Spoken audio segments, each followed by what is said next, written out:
ಒಂದು ಬೌಲ್ಗೆ ನಾನಿಲ್ಲಿ 1 ಕಪ್ ಅಳತೆಯಲ್ಲಿ ಹೆಸರುಬೇಳೆನ ಒಂದು ಬೌಲ್ಗೆ ಹಾಕ್ಕೊಳ್ತಾ ಇದ್ದೀನಿ. ಇದಾದಮೇಲೆ ಇದನ್ನು ಒಂದು 2ರಿಂದ 3 ಬಾರಿ ನೀರಿನಲ್ಲಿ ಚೆನ್ನಾಗಿ ತೊಳ್ಕೊಬೇಕು. ನೋಡಿ, ತೊಳ್ಕೊಂಡ ನಂತರ ನಾನಿವಾಗ ಸೋರು ಹಾಕಿದ್ದೀನಿ. ನೀಟಾಗಿ ಅದು ನೀರಿನ ಅಂಶ ಎಲ್ಲ ಕಡಿಮೆ ಆಗುತ್ತೆ ಈ ರೀತಿ ಸೋರು ಹಾಕೋದ್ರಿಂದ. ಇದಾದಮೇಲೆ ನಾನಿವಾಗ ಇದನ್ನು ಒಂದು ಬಾಣಲಿಗೆ ಹಾಕ್ಕೊಳ್ತಾ ಇದ್ದೀನಿ. ಈ ಬಾಣಲಿಗೆ ಹಾಕಿದ ನಂತರ ನಾವಿದನ್ನು ಒಂದು 5ರಿಂದ 10 ನಿಮಿಷಗಳ ಕಾಲ ನಾವು ಚೆನ್ನಾಗಿ ಒಂದು ಮೀಡಿಯಮ್ ಫ್ಲೇಮಲ್ಲಿ ಇದನ್ನು ನೀಟಾಗಿ ಹುರ್ಕೊಬೇಕು. ಒಂದೊಳ್ಳೆ ಬಣ್ಣ ಬರೋವರೆಗೂ ನಾವು ಇದನ್ನು ಸ್ವಲ್ಪ ಮೀಡಿಯಮ್ ಫ್ಲೇಮಲ್ಲೇ ನಾವು ಇದನ್ನು ಹುರ್ಕೊಬೇಕು. ನೋಡಿ, ಈ ರೀತಿ ಚೆನ್ನಾಗಿ ಬಂದಿದೆ ಅಲ್ವಾ. ಈಗ ಬಣ್ಣನೂ ಕೂಡ ಸ್ವಲ್ಪ ಚೇಂಜ್ ಆಗಿದೆ. ಇಷ್ಟಾದರೆ ಸಾಕು, ಗ್ಯಾಸ್ನ ಆಫ್ ಮಾಡ್ಕೊಬಿಡೋಣ. ಇವಾಗ ಇದನ್ನು ಒಂದು ಪ್ಲೇಟಿಗೆ ಹಾಕ್ಕೊಳ್ತಾ ಇದ್ದೀನಿ. ಫ್ರೆಂಡ್ಸ್, ಇದನ್ನು ಒಂದು ಪ್ಲೇಟಿಗೆ ಹಾಕಿದ ನಂತರ ಇದು ಸ್ವಲ್ಪ ತಣ್ಣಗಾಗಬೇಕು. ಇದು ತಣ್ಣಗಾಗೋವರೆಗೂ ಇದನ್ನು ಒಂದು ಪ್ಲೇಟಿಗೆ ಹಾಗೆ ಬಿಡೋಣ. ಫ್ರೆಂಡ್ಸ್, ಹಾಗೆ ನೀವು ನನ್ನ ಚಾನಲ್ನ ಸಬ್ಸ್ಕ್ರೈಬ್ ಮಾಡ್ಕೊಂಡಿಲ್ಲ ಅಂದರೆ ಪ್ಲೀಸ್ ನನ್ನ ಚಾನಲ್ನ ಸಬ್ಸ್ಕ್ರೈಬ್ ಮಾಡ್ಕೊಂಡು ನೋಡಿ. ಹಾಗೆ ಈ ರೆಸಿಪಿ ನಿಮ್ಮೆಲ್ಲರಿಗೂ ಇಷ್ಟ ಆಗಿರೋ ನಿಮ್ಮ ಫ್ರೆಂಡ್ಸಿಗೆ, ಫ್ಯಾಮಿಲಿ ಮೆಂಬರ್ಸಿಗೆಲ್ಲ ಶೇರ್ ಮಾಡಿ. ಹಾಗೆ ಇಷ್ಟ ಆಗಿದರೆ ಒಂದು ಲೈಕ್ ಮಾಡಿ, ಹೇಗಿದೆ ಅಂತ ಕಮೆಂಟ್ ಮಾಡಿ. ಫ್ರೆಂಡ್ಸ್, ಇವಾಗ ಒಂದು ಬೌಲ್ಗೆ ನಾನೀಗ 1 ಕಪ್ ಅಳತೆಯಲ್ಲಿ ಸಕ್ಕರೆ ಹಾಕ್ಕೊಂಡಿದ್ದೀನಿ. ಅದೇ ಕಪ್ ಅಳತೆಯಲ್ಲಿ ಒಂದು 3 ಕಪ್ ಆಗೋಷ್ಟು ನೀರು ಹಾಕ್ಕೊಂಡಿದ್ದೀನಿ. ನಾವು ಯಾವ ಕಪ್ಪಲ್ಲಿ ಹೆಸರುಬೇಳೆನ ತೊಗೊಂಡಿದ್ದೀವಲ್ಲ ಅದೇ ಕಪ್ ಅಳತೆಯಲ್ಲಿ ನಾವು ತೊಗೊಬೇಕು ಎಲ್ಲವನ್ನು. ಇವಾಗ ಇದಕ್ಕೆ ಒಂದು ಚಿಟಿಕೆ ಆಗೋಷ್ಟು ನಾನಿವಾಗ ಕೇಸರಿ ಹಾಕ್ತಾಯಿದ್ದೀನಿ. ಇದು ಹಾಕಿದ ನಂತರ ಚೆನ್ನಾಗಿ ಮಿಕ್ಸ್ ಮಾಡ್ಕೊಳ್ಳೋಣ. ಇದನ್ನು ಸಕ್ಕರೆನ ನಾವು ಕರಗಿಸ್ಕೊಂಡ್ರೆ ಅಷ್ಟೇ ಸಾಕು. ಜಾಸ್ತಿ ಏನು ಪಾಕ ಏನು ಮಾಡೋದೇನು ಬೇಡ. ಸ್ವಲ್ಪ ಸಕ್ಕರೆ ಕರಗೋವರೆಗೂ ನಾವು ಇದನ್ನು ಮಿಕ್ಸ್ ಮಾಡಿಕೊಂಡ್ರೆ ಸಾಕು, ಬೇಗ ಆಗಿಬಿಡುತ್ತೆ. ನೋಡಿ, ಸಕ್ಕರೆ ಕರಗಿದ ನಂತರ ನಾನು ಗ್ಯಾಸ್ನ ಆಫ್ ಮಾಡ್ಕೊತಾ ಇದ್ದೀನಿ. ಇದು ಇವಾಗ ಆಗಿದೆ. ಇದನ್ನ ಒಂದು ಸೈಡಿಗೆ ನಾವು ಎತ್ತಿಟ್ಕೊಳ್ಳೋಣ. ಇದಾದಮೇಲೆ ಆಗಲೇ ನಾವು ಎತ್ತಿಟ್ಟಿದ್ದೀವಲ್ಲ ಹೆಸರುಬೇಳೆ ಇವಾಗ ತಣ್ಣಗಾಗಿದೆ. ಇದನ್ನು ನಾವು ಒಂದು ಮಿಕ್ಸಿ ಜಾರ್ಗೆ ಹಾಕ್ಕೊಳ್ತಾ ಇದ್ದೀನಿ. ನೋಡಿ, ಎಲ್ಲವೂ ಕೂಡ ಹಾಕೊಂಡ ನಂತರ ಇದನ್ನು ನಾವು ನುಣ್ಣಗೆ ನಾವು ಪೌಡರ್ ಮಾಡ್ಕೋಬೇಕು. ಫ್ರೆಂಡ್ಸ್, ನಿಮಗೆ ಹೆಸರುಬೇಳೆ ತುಂಬಾ ಇಷ್ಟಪಡೋರು ಈ ರೀತಿ ಒಮ್ಮೆ ಟ್ರೈ ಮಾಡಿ ನೋಡಿ ಫ್ರೆಂಡ್ಸ್. ತುಂಬ ಟೇಸ್ಟಿಯಾಗಿರುತ್ತೆ. ಒಂದು ಹೊಸ ರೀತಿಯಾಗಿ ಒಂದು ಹೊಸ ರುಚಿನ ನೀವು ತಿನ್ಬೋದು. ತುಂಬ ಟೇಸ್ಟಿಯಾಗೂ ಇರುತ್ತೆ. ಸಕ್ಕರೆ ಬೇಡ ಅನ್ನೋರು ನೀವು ಸಕ್ಕರೆ ಬದಲಾಗಿ ನೀವು ಬೆಲ್ಲ ಕೂಡ ನೀವು ಯೂಸ್ ಮಾಡ್ಕೋಬೋದು. ಫ್ರೆಂಡ್ಸ್, ಇವಾಗ ನೋಡಿ ನುಣ್ಣಗೆ ರುಬ್ಕೊಂಡು ಬಂದಾಗಿದೆ. ನೋಡಿ, ತೋರಿಸ್ತಾ ಇದ್ದೀನಲ್ಲ, ಈ ರೀತಿ ನೀವು ರುಬ್ಕೊಂಡ್ರೆ ಸಾಕು. ಒಂದು ಸ್ವಲ್ಪ ತರ್ತರಿ ಇದ್ದರೆ ಸಾಕು, ತೀರ ನುಣ್ಣಗೆ ಬೇಡ. ನೋಡಿ, ಒಂದು ಸ್ವಲ್ಪ ತರ್ತರಿ ಇದ್ದರೆ ಚೆನ್ನಾಗಿ ಬರುತ್ತೆ ಅಲ್ವಾ. ಈ ರೀತಿ ಇದ್ದರೆ ಸಾಕು. ಇವಾಗ ಇದಾಗಿದೆ, ಅದನ್ನು ಒಂದು ಸೈಡಿಗೆ ಎತ್ತಿಟ್ಕೊಂಡಿದ್ದೀನಿ.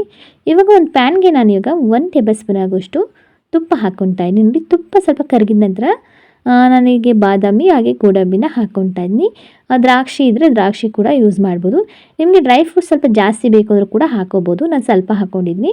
ಇದನ್ನು ಒಂದು 2ರಿಂದ 3 ನಿಮಿಷ ಸ್ವಲ್ಪ ಇದು ಕಲರ್ ಚೇಂಜ್ ಆಗೋ ಇದನ್ನು ಕೂಡ ಸ್ವಲ್ಪ ಹುರ್ಕೊಂಡ್ರೆ ಸಾಕು. ಇವಾಗ ಇದಾಗಿದೆ. ಇದನ್ನು ಒಂದು ಪ್ಲೇಟಿಗೆ ಹಾಕ್ಕೊಳ್ಳೋಣ.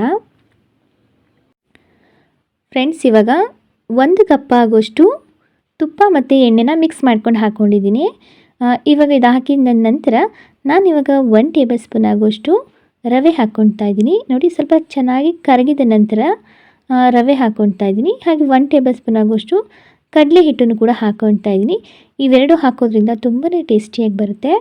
ಫ್ರೆಂಡ್ಸ್, ಇದು ಹಾಕಿದ ನಂತರ ಒಂದು 2ರಿಂದ 3 ನಿಮಿಷ ನಾವು ಒಂದು ಮೀಡಿಯಮ್ ಉರಿಲಿ ಇದನ್ನು ನೀಟಾಗಿ ಮಿಕ್ಸ್ ಮಾಡ್ಕೋಬೇಕು. ಸ್ವಲ್ಪ ಕಲರ್ ಚೇಂಜ್ ಆಗುತ್ತೆ. ನಾವು ಕಡಲೆ ಹಿಟ್ಟೆಲ್ಲ ಹಾಕಿರೋದ್ರಿಂದ ಒಂದು ಸ್ವಲ್ಪ ಕಲರ್ ಚೇಂಜ್ ಆಗೋವರೆಗೂ ಒಂದು 2ರಿಂದ 3 ನಿಮಿಷ ಇದನ್ನು ನೀಟಾಗಿ ಈ ರೀತಿ ನೀಟಾಗಿ ಮಿಕ್ಸ್ ಮಾಡ್ಕೋಬೇಕು.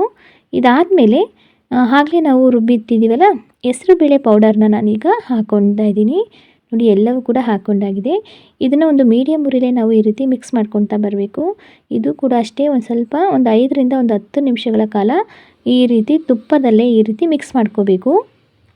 ಇದೊಂದು ಸ್ವಲ್ಪ ಕಲರ್ ಚೇಂಜ್ ಆಗೋವರೆಗೂ ಇದನ್ನು ನೀಟಾಗಿ ತುಪ್ಪದಲ್ಲಿ ಒಂದು 5ರಿಂದ 10 ನಿಮಿಷಗಳ ಕಾಲ ಈ ರೀತಿ ಮಿಕ್ಸ್ ಮಾಡ್ಕೊತಾನೆ ಬರಬೇಕು. ಫ್ರೆಂಡ್ಸ್, ಇವಾಗ ಸ್ವಲ್ಪ ಕಲರ್ ಕೂಡ ನೋಡಿ ಚೆನ್ನಾಗಿ ಚೇಂಜ್ ಆಗಿದೆ ಅಲ್ವಾ.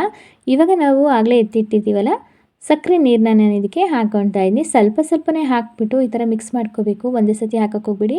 ಈ ರೀತಿ ನಾನು ಹಾಕ್ತಾಯಿದ್ದೀನಲ್ಲ, ಇದೇ ರೀತಿ ನಾವು ಸ್ವಲ್ಪ ಸ್ವಲ್ಪನೇ ಹಾಕಿಬಿಟ್ಟು ನೀಟಾಗಿ ಮಿಕ್ಸ್ ಮಾಡ್ಕೊಳ್ಬೇಕು. ಸ್ವಲ್ಪನೂ ಕೂಡ ಗಂಟು ಇಲ್ದಿರೋ ರೀತಿ ಈ ರೀತಿ ಚೆನ್ನಾಗಿ ಮಿಕ್ಸ್ ಮಾಡ್ಕೊಳ್ಳೋಣ. ಒಂದು ಮೀಡಿಯಮ್ ಫ್ಲೇಮಲ್ಲೇ ಇಟ್ಕೊಳ್ಳಿ. ಜಾಸ್ತಿ ಎಲ್ಲ ಉರಿ ಕೊಡ್ಕೊಳ್ಳೋಕೆ ಹೋಗ್ಬಿಟ್ರೆ ತಳ ಸೀದ್ಬಿಡುತ್ತೆ.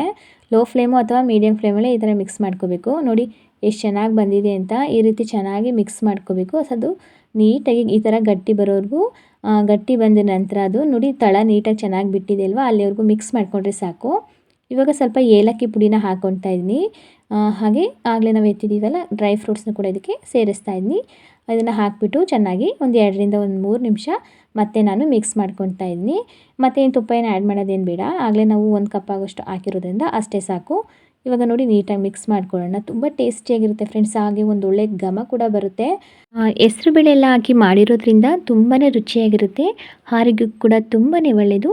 ಫ್ರೆಂಡ್ಸ್, ನಿಮಗೆ ಸಕ್ಕರೆ ಬೇಡ ಅನ್ನೋರು ಬೆಲ್ಲದಿಂದ ಕೂಡ ಇದನ್ನು ಮಾಡ್ಕೋಬೋದು. ತುಂಬಾ ರುಚಿಯಾಗಿರುತ್ತೆ. ಸಕ್ಕರೆ ಬದಲಾಗಿ ಬೆಲ್ಲದ ನೀರನ್ನ ನೀವು ಇದಕ್ಕೆ ಹಾಕ್ಕೊಂಡು ಇದೇ ಪ್ರೊಸೀಜರಲ್ಲಿ ಮಾಡಿಕೊಂಡ್ರೆ ತುಂಬಾ ಟೇಸ್ಟಿಯಾಗಿರುತ್ತೆ. ಹಾಗೆ ಹೆಲ್ತಿಗೂ ಕೂಡ ತುಂಬಾ ಒಳ್ಳೆಯದು. ನೋಡಿದ್ರಲ್ಲ ಫ್ರೆಂಡ್ಸ್, ತುಂಬಾ ಟೇಸ್ಟಿ ಇರೋಕ್ಕಂತ ಹೆಸರುಬೇಳೆ ಹಲ್ವನ ಯಾವ ಥರ ಮಾಡೋದು ಅಂತ. ತುಂಬ ರುಚಿಯಾಗಿರುತ್ತೆ. ಗೆಸ್ಟ್ ಬಂದಾಗ ಹಾಗೆ ಮಕ್ಕಳಿಗೆ ಈ ರೀತಿ ಒಂದು ಹೊಸದಾಗಿ ಮಾಡಿಕೊಡಿ. ತುಂಬಾ ಇಷ್ಟಪಟ್ಟು ತಿಂತಾರೆ. ಫ್ರೆಂಡ್ಸ್, ಈ ರೆಸಿಪಿ ನಿಮ್ಮೆಲ್ಲರಿಗೂ ಇಷ್ಟ ಆಗಿದೆ ಅನ್ಕೋತೀನಿ. ಇಷ್ಟ ಆಗಿದ್ರೆ ಪ್ಲೀಸ್ ನನ್ನ ಚಾನಲ್ನ ಸಬ್ಸ್ಕ್ರೈಬ್ ಮಾಡ್ಕೊಳ್ಳಿ. ಹಾಗೆ ಲೈಕ್ ಮಾಡಿ, ಶೇರ್ ಮಾಡಿ, ಹೇಗಿದೆ ಅಂತ ಕಮೆಂಟ್ ಮುಖಾಂತರ ತಿಳಿಸಿ. ಧನ್ಯವಾದ.